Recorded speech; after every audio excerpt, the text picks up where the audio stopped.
Good morning. मैं Ritika Kashyap MKD online digital class में आप सभी बच्चों का स्वागत करती हूँ। बच्चों, आज के इस वीडियो में मैं आपको क्लास 5 को हिंदी व्याकरण पढ़ाऊंगी।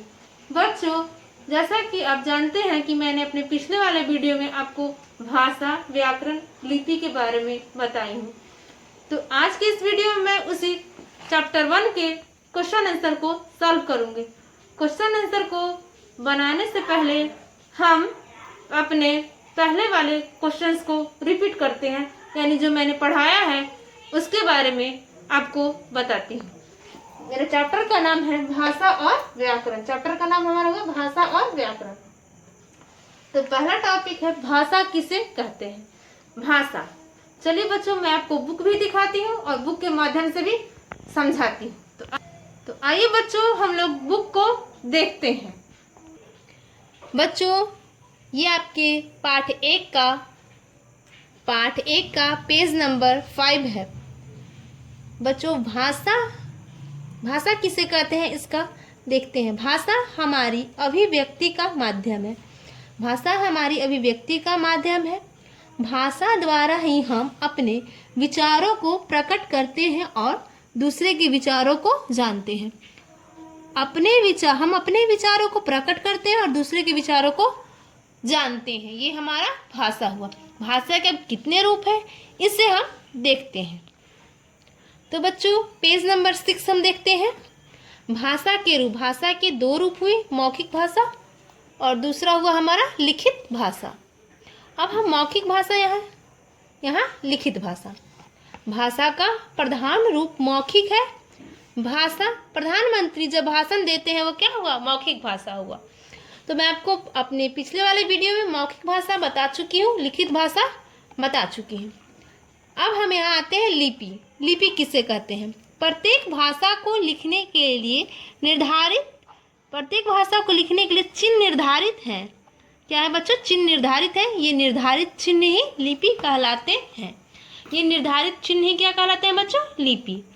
जैसा कि आप सभी जानते हैं कि मैं अपने पहले वाले वीडियो में भी लिपि के बारे में बता चुकी हूँ। अब हम नेक्स्ट पढ़ते हैं थोड़ा सा भारत की भाषाएं।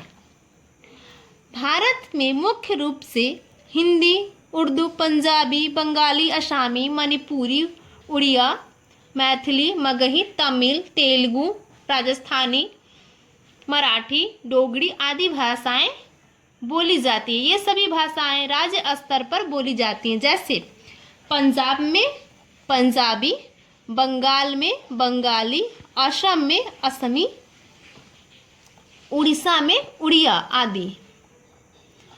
अब हम आते हैं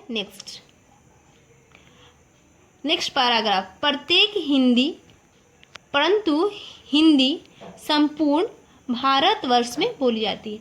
हिंदी हमारी राष्ट्रभाषा है। ये क्या है?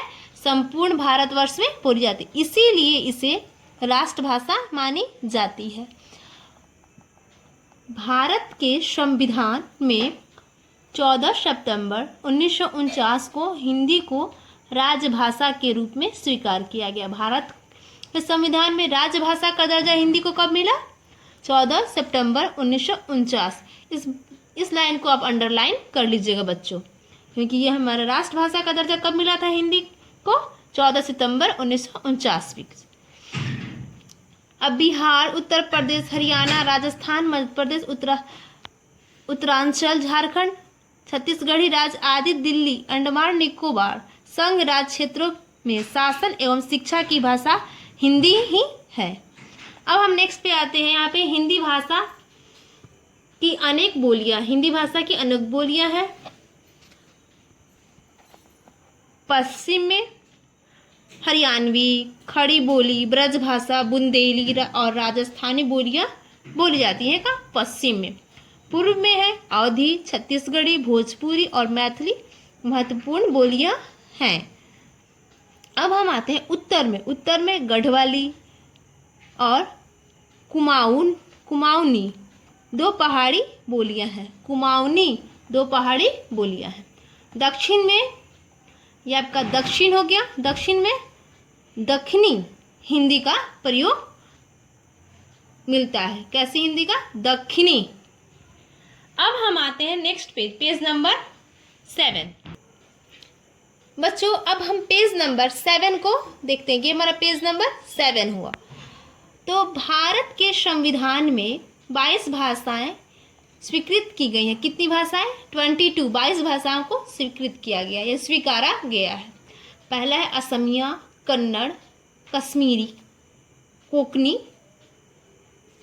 उड़िया, गुजराती, तमिल।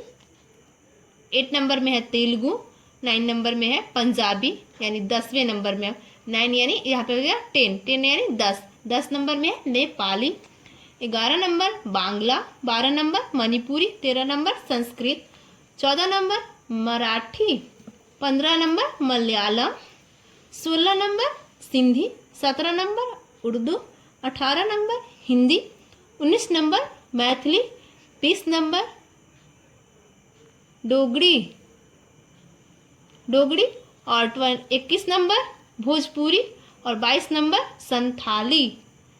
तो ये हमारी 22 भाषाएं हैं जिन्हें स्वीकार किया गया है किसके द्वारा? संविधान के द्वारा। यहाँ पे 18 नंबर हिंदी हमारी क्या है? राष्ट्रभाषा है। तो राष्ट्रभाषा को 18वें नंबर पे स्थान दिया गया है। तो चलिए बच्चों ये हमारा, इसके बाद हम यहाँ पे व्याकरण के बारे में दिया। भाषा के शुद्ध रूप और उनके शुद्ध प्रयोग का ज्ञान कराने वाला शास्त्र को व्याकरण कहते हैं। बच्चों जैसा कि मैं अपने पिछले वाले वीडियो में व्याकरण के बारे में बता चुकी हूँ, तो अब हम बच्चों इसके क्वेश्चन आंसर को सॉल्व करेंगे। पहला क्वेश्चन है हमारा, भाषा किसे कहते हैं? पहला क्वेश्चन क्या है बच्चों? भाषा किसे कहते हैं? तो चलिए बच्चों इस क्वेश्चन का आंसर हम बोर्ड पर देखते हैं। बच्चों क्वेश्चन नंबर 1 था भाषा किसे कहते हैं? तो भाषा हमारी अभिव्यक्ति का माध्यम है। क्या है? अभिव्यक्ति का माध्यम है। अभिव्यक्ति का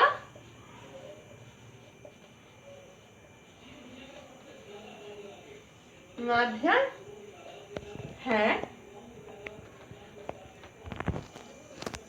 भाषा द्वारा ही हम अपने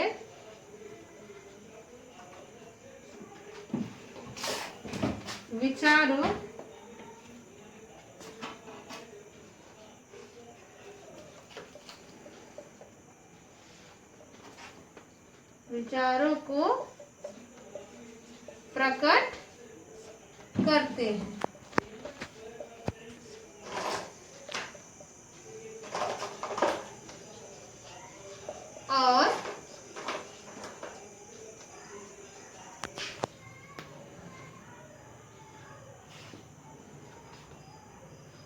और दूसरों के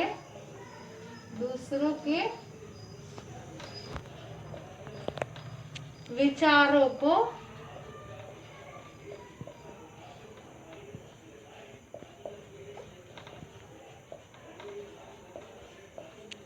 जानते हैं। भाषा हमारी अभिव्यक्ति का माध्यम है। भाषा के द्वारा ही हम अपने विचारों को प्रकट करते हैं दूसरे के सामने, और दूसरे के विचारों को क्या करते हैं? हम जानते हैं। तो दूसरे के विचारों को जानते हैं। तो ये हमारा हुआ भाषा की परिभाषा। ये हमारा क्वेश्चन नंबर 1 है। अब हम क्वेश्चन नंबर 2 को सॉल्व करते हैं। क्वेश्चन नंबर 2 हमारा है, भाषा के कितने रूप होते हैं? भाषा के कितने रूप हैं? तो भाषा के 2 रूप हैं। भाषा के बुक में आप देखिए भाषा के कितने रूप हैं? क्वेश्चन, तो क्वेश्चन नंबर 2 है आपका, भाषा के कितने रूप हैं? जरा ध्यान से देखिएगा बच्चों। इसका आंसर हुआ भाषा के 2 रूप हैं। कितने रूप है? 2 रूप है। भाषा के 2 रूप है। बच्चों ये हमारा क्वेश्चन नंबर 2 का आंसर हुआ। मैंने यहाँ उत्तर लिख दिया है। क्वेश्चन नंबर 3, क्वेश्चन नंबर 3 को हम सॉल्व करते हैं। बच्चों भाषा के दो रूप हुए, मौखिक भाषा और लिखित भाषा। क्वेश्चन नंबर 3 है हमारा, लिपि क्या है। क्वेश्चन नंबर 3 है बच्चों, लिपि, लिपि क्या है। बच्चों इसका आंसर हम लिखते हैं, लिपि क्या है। लिखने के लिए, भाषा को लिखने के लिए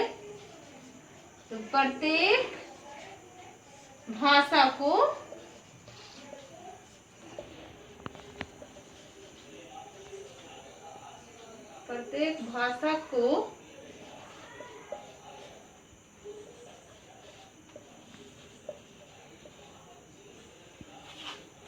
लिखने के लिए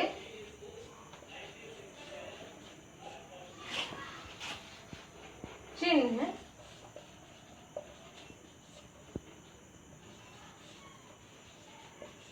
निर्धारित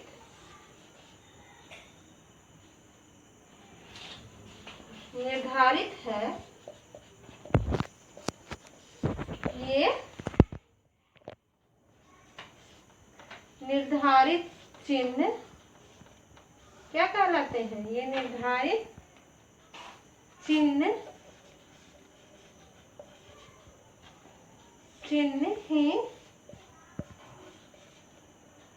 ही लिपि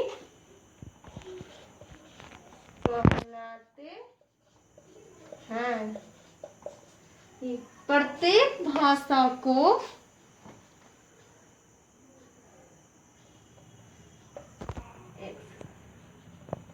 प्रत्येक भाषा को लिखने के लिए चिन्ह निर्धारित है। प्रत्येक भाषा को लिखने के लिए चिन्ह निर्धारित है। ये निर्धारित चिन्ह ही लिपि कहलाते हैं। ये निर्धारित चिन्ह ही लिपि कहलाते हैं। जैसे उर्दू की अलग लिपि होती है, उर्दू की अलग लिपि होती है, हिंदी की अलग लिपि होती है, अंग्रेजी की अलग लिपि होती है। तो प्रत्येक भाषा को लिखने के लिए अलग अलग चिन्ह दिए गए हैं। जैसे एग्जाम्पल बता सकते हैं, थोड़ा सा देखिए बच्चों, है ये अलग हो गया, राम ये अलग हो गया,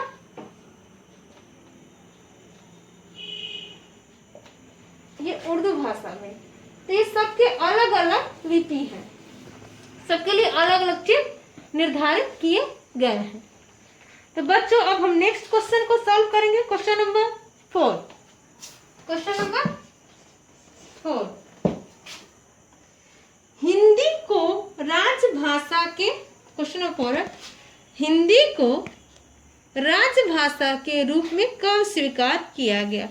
हिंदी को राजभाषा के रूप में कब स्वीकार किया गया। तो बच्चों मैं अभी बताई हूँ आपको, 14 सितंबर हिंदी को, आंसर लिखते हैं इसका, 14 सितंबर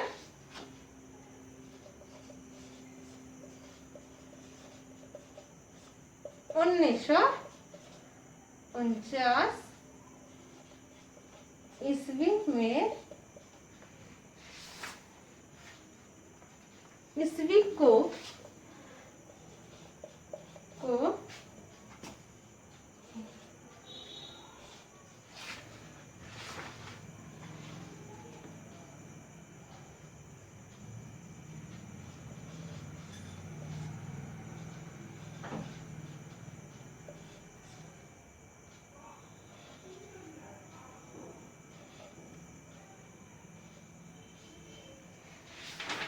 है 14 सितंबर 1949 ईस्वी को हिंदी को क्या राजभाषा के रूप में स्वीकार किया गया। राजभाषा के रूप में स्वीकार किया गया।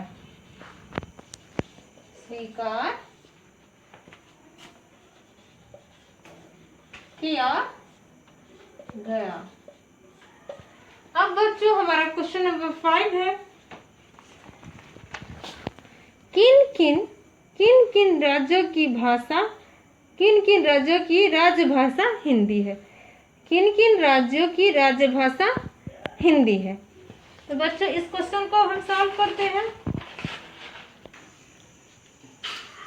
बच्चों क्वेश्चन नंबर 5 है आपका, किन किन राज्यों की भाषा हिंदी है। तो मैं यहाँ लिख चुकी हूँ, बिहार, उत्तर प्रदेश, हरियाणा, उत्तरांचल, झारखंड, छत्तीसगढ़ राज्यों की भाषा क्या है, हिंदी है।